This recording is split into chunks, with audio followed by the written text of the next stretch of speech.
Back all new at 6, people are in shock after learning the spot where they wanted to bury their loved ones is in legal limbo. 7 on your side has discovered Prince William County is investigating a church cemetery that has a lot of zoning questions swirling around it. 6 o'clock, ABC 7 I-Team reporter Scott Taylor has the story you'll see only on ABC 7. This whole area right here belongs to family. Dave Cornwell has a deep emotional connection to the Woodbine Church Cemetery in Manassas, Virginia. Right here I got an aunt and uncle back here. This is my grandmother. You see she buried here in 1956. And my granddad passed away in 1969. Last November, Cornwell purchased 2 additional plots in a newer section of the cemetery for just under $4 grand. I spent $3,600. Cornwell bought the plots from this man, Gene Wells, the pastor at Woodbine. When Cornwell started researching the cemetery through Prince William County, it all started to unravel. Further investigation revealed that this piece of property is not even approved for cemetery purposes. 7 on your side has discovered in February, Prince William County issued a violation notice ordering the church to stop digging the issue. This might be land that isn't zoned to bury anyone. I'm beyond mad. Randy POSEY is Dave Cornwell's nephew. After POSEY buried his son last year at Woodbine, he handed Wells $46,000 for 16 additional plots. Man, I tell you, I haven't been able to sleep many a nights, and you can't believe what all I've been through. The I-Team caught up to Wells at his church. Yes, sir. Is this man of God selling burial plots on land that isn't zoned to be a cemetery? No, I mean that we've been doing it for 150 years. I don't know that any of this is zoned by anything because we've been here before there was any zoning laws. So I'm not sure. Wells says he was operating the church and cemetery on behalf of a bank and a development company. The church was sold in February. The new owner of the property has no comment, but wants the minister evicted. I'm drained, emotionally drained. We did some digging. Wells and the church have had financial troubles. County records show liens and judgments totaling tens of thousands of dollars. Wells says the church filed for bankruptcy in 2008. The church was trying to save the church by filing a Chapter 11 bankruptcy. There's more. 7 on your side obtained this email sent by a county senior code enforcement inspector to Cornwell in May. It says there are several parcels of land that belong to the church where they have been burying people illegally for some time.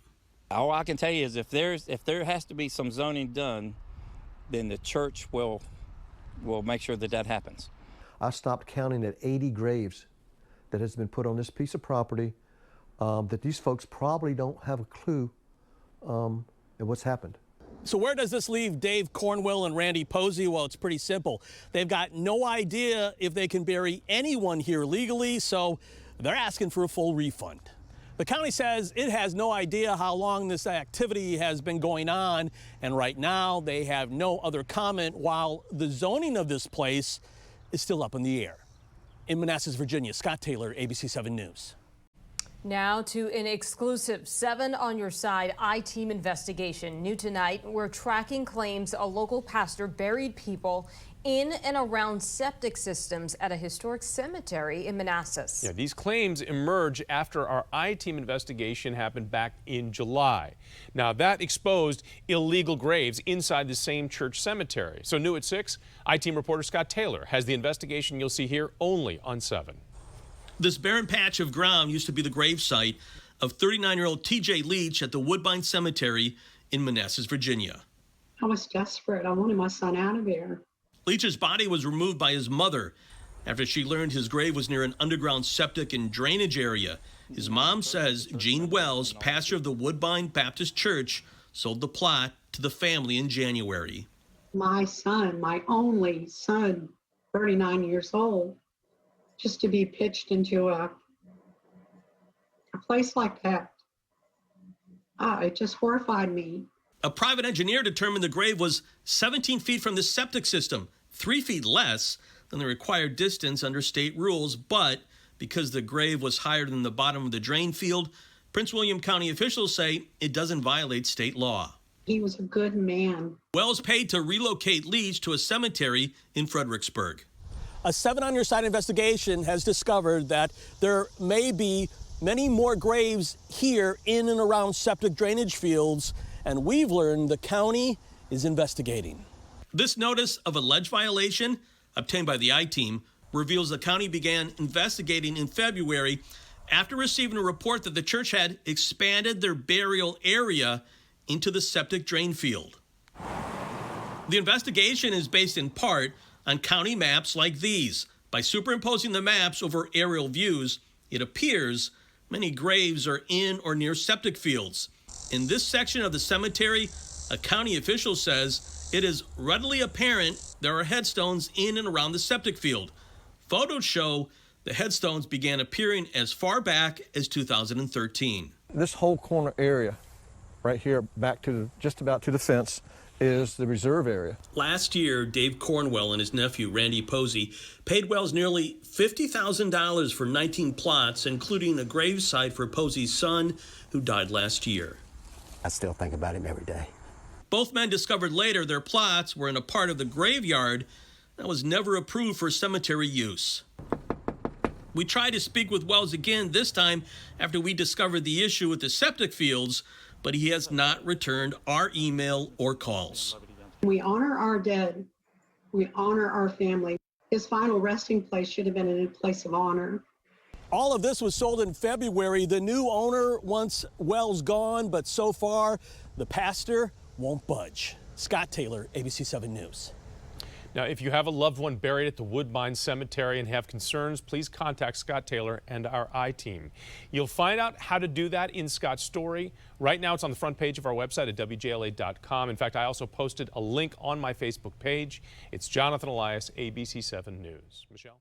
All new right now, families are facing more controversy at a historic cemetery in Manassas. 7 on Your Side I-Team reporter Scott Taylor first exposed shocking claims about illegal plots and graves near a septic system. Well, new at 6 o'clock, Scott reports that the pastor at Woodbine Cemetery is accused of threatening to ban loved ones from visiting grave sites.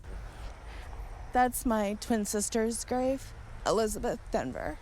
It's difficult for Christina Riblet to visit the gravesite of her sister at the Woodbine Cemetery in Manassas, Virginia. I love you, Beth. I wish you were still here. Much of her pain, she says, comes from her disturbing relationship with this man, Gene Wells, the pastor of the Woodbine Baptist Church and the man in charge of the cemetery. One major issue, this $3,300 headstone. Under the contract family members sign, monuments must be bought from the cemetery. After a 5-month wait, she wrote Wells asking when the headstone would be delivered. Depending on who you talk to, it was always a different story. The letter also stated she contacted the lawyer, wrote a negative Yelp review, and alerted 7 on Your Side. Christina? Yes, it is. Riblet got a phone call from Wells, and she recorded it. You're pushing it so hard that our church is probably going to get a peace bond against you, which is not going to allow you to ever come on this cemetery ever again because of what you're doing. What lies have I I'm just said? giving you a warning. You continue doing this, our attorneys are going to sue you. That's the first thing. But the second thing is you won't never come back on this property. The contract with Woodbine does state stone production may take up to 6 months or more, but Riblet says it took more than a year to be delivered. It was really painful. And Christina Riblet is not alone. How can you say you can't come see your loved one? Travis Parks' issues with Wells began when Parks wanted to buy a headstone for his mother-in-law's grave from another company. The cemetery gave Parks a warning. Any further contact from me will be seen as slander, and they'll take appropriate actions against me, and up to include having me banned from the property. It's unacceptable is what it is. Prince William County District Supervisor Victor Angry says Wells' threats are appalling. This is not the way a man of God should treat anyone, especially when we're talking about losing a loved one. We have knocked on the front door of the church's office. We've sent emails and made phone calls, but so far, Pastor Wells has decided not to talk to us about the latest issues we've uncovered at this cemetery. Scott Taylor, ABC 7 News. And right now on WJLA.com, you'll find all of Scott's reporting on the cemetery. You'll also find his extended interview with officials in Prince William County about what he uncovered. It's all in the 7 on Your Side section.